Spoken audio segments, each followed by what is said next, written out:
Perkenalkan, saya Andaru Fatkur Rahman dari Program Studi Sistem Informasi Fakultas Ilmu Komputer Universitas Mercu Buana. Dalam tugas manajemen proyek sistem informasi, saya akan menjelaskan tentang karakteristik proyek IT.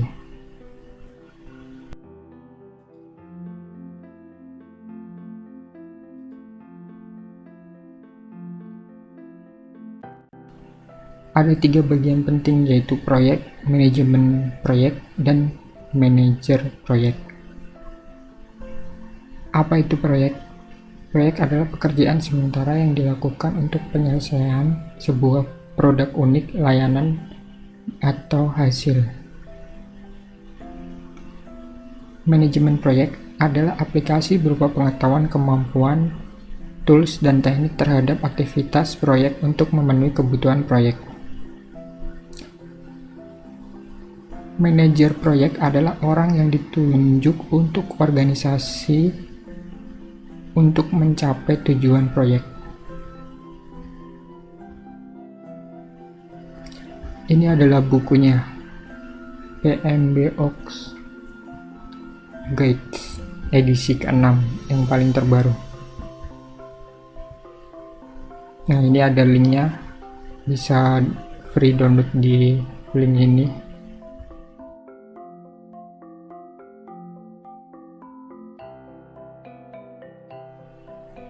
Buku tadi dikeluarkan oleh Project Management Institute atau PMI. Adalah organisasi profesional di area manajemen proyek yang membuat standar manajemen proyek dan memberikan seminar, program pendidikan, dan profesional sertifikat. Ini ada websitenya.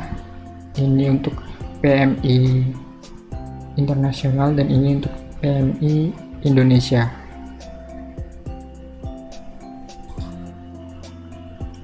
Atribut manajemen proyek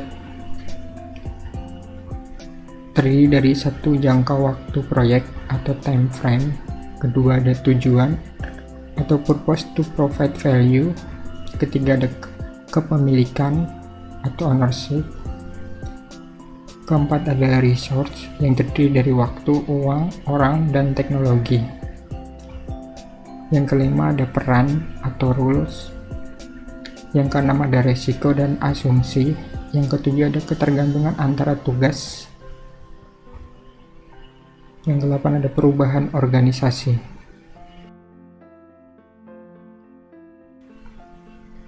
Saya akan menjelaskan resource atau the triple constraint. Ya, ini ada 3 bagian, ada ruang lingkup, ada waktu, dan biaya. Nah, ini biasanya dibutuhkan dalam sebuah manajemen proyek IT.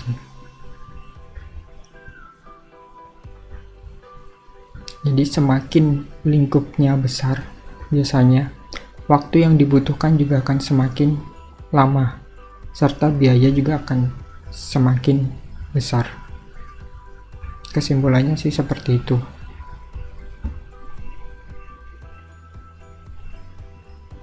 Peran atau role di dalam manajemen proyek.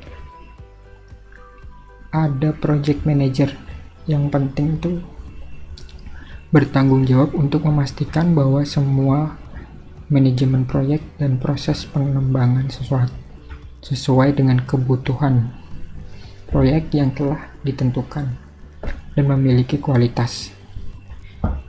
Ada project sponsor.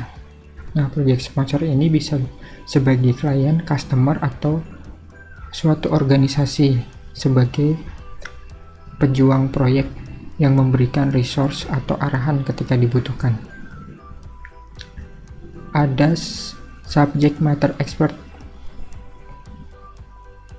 user atau klien dengan pengetahuan, pengalaman, atau wawasan tertentu pada area fungsional yang dibutuhkan untuk mendukung proyek.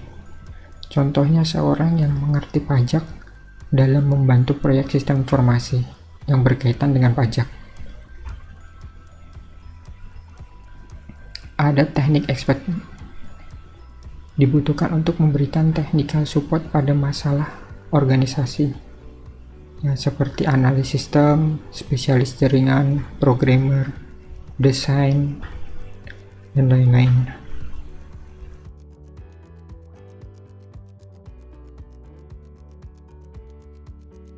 Selanjutnya saya akan menjelaskan tentang PLC, Project Life Cycle. Adalah kumpulan tahap logika atau fase yang memetakan hidup sebuah proyek dari awal sampai akhir dalam menetapkan, membangun, dan menyelesaikan produk dalam sebuah proyek. Nah, ini contohnya seperti ini. Dalam pembuatan konsep, pembuatan desain, dan diskusi, atau mungkin di akhir itu biasanya ada evaluasi. Setiap fase harus memberikan suatu atau lebih deliverable. Deliverable itu produk yang berwujud dan dapat diverifikasi. Contohnya seperti ya rancangan, proyek, spesifikasi rancangan, sistem yang telah jadi dibuat. Jadi ini sangat penting ya, deliverable itu di setiap akhir fase juga memberikan keuntungan berwujud terhadap proyek dan membantu dalam menetapkan pekerjaan dan resource yang dibutuhkan untuk setiap fase.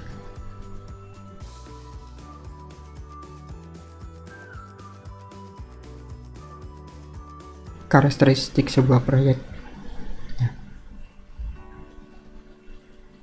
Ada usaha yang dibutuhkan berkaitan dengan biaya dan pekerjaan.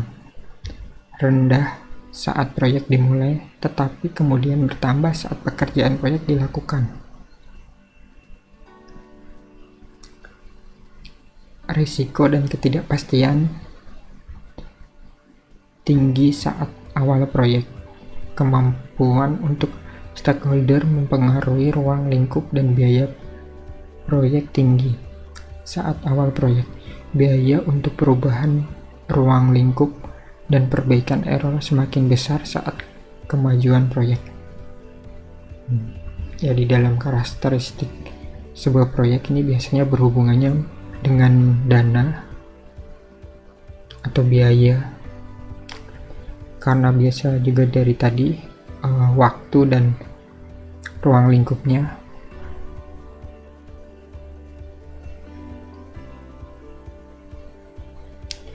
Nah, proyek itu harus fast tracking. Fast tracking itu memulai fase berikutnya sebelum persetujuan dapat mengurangi jadwal proyek. Tumpang tindih fase dapat menimbulkan resiko dan hanya dapat dilakukan jika resiko dapat diterima.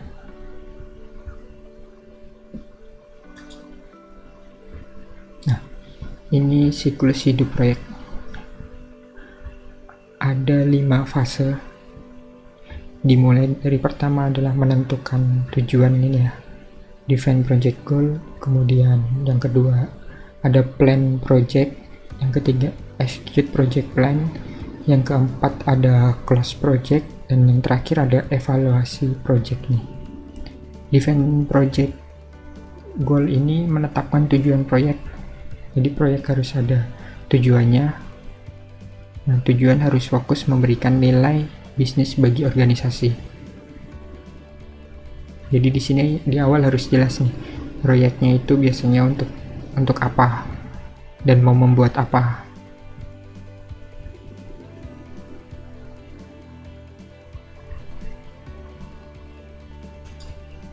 Yang kedua ada project plan. Nah, ini gambaran rancangan biasanya.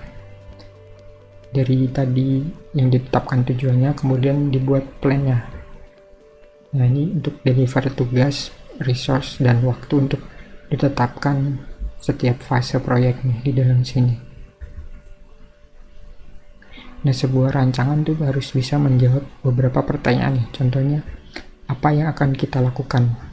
Di dalam project plan itu akan melakukan kegiatan apa? Apa yang tidak akan kita lakukan? Kenapa kita harus melakukan ini? Bagaimana melakukannya? Siapa yang akan terlibat? Beberapa lama waktu yang dibutuhkan? Berapa biayanya yang dibutuhkan? Apa yang bisa salah dan bagaimana memperbaikinya? Bagaimana kita tahu jika kita sukses? Nah, ini banyak juga yang dibuat di dalam project plan ya. Nah, jadi pengukuran waktu dan biaya serta siapanya itu diukur di dalam project plan.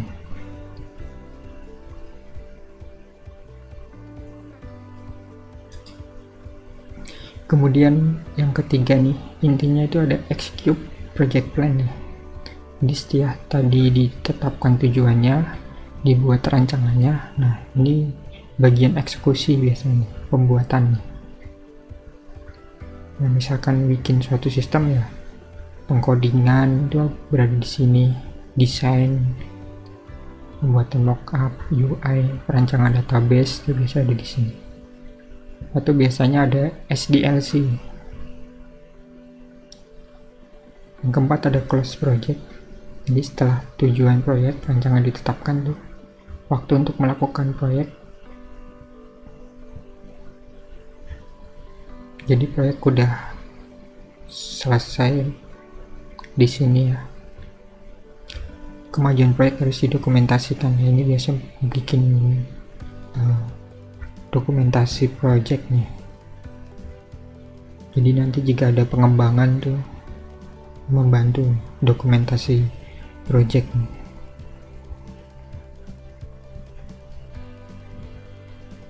Dan di fase ini biasanya sudah mengimplementasikan produk atau layanan atau sistem ya.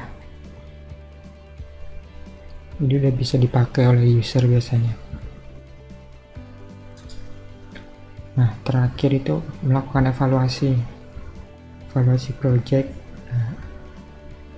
Sudah memenuhi tujuan awal tadi apa ataukah belum dari sistem yang sudah bisa diimplementasikan.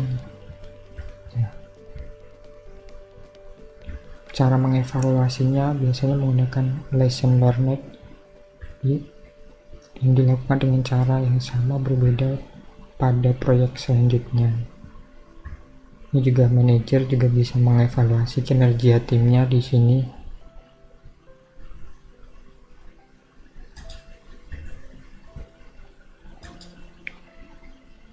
Ini untuk metodologinya. Metodologi adalah perancangan level strategis untuk mengatur dan mengontrol proyek TI atau template untuk menginisialisasi, merencanakan, dan mengembangkan sebuah sistem informasi. Metodologi merekomendasikan fase, deliverable tadi, proses, tools, dan knowledge untuk mendukung proyek IT.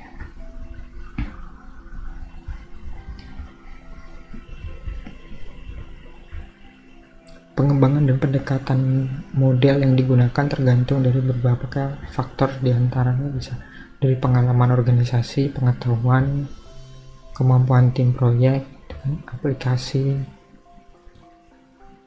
ciri khas dari proyek itu sendiri, struktur tingkat atau jangka waktu, peran organisasinya. Nah, ini gambaran PLC-nya nih.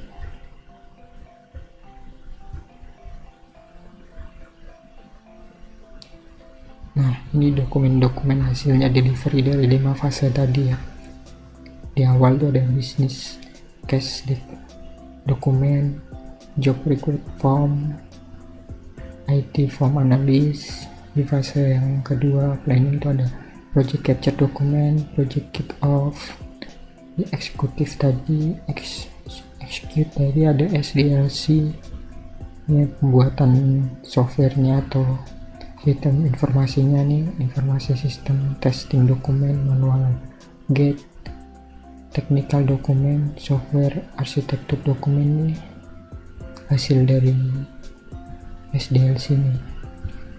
Ada beberapa dokumen, dan saat closing atau penutupan juga ini harus buat dokumen, misalnya project implementation review, dokumen presentasi.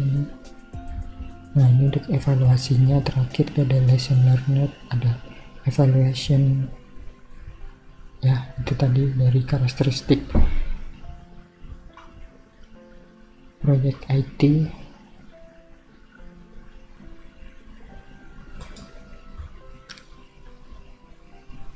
Nah, sekian dan terima kasih yang sudah saya sampaikan tentang karakteristik proyek IT.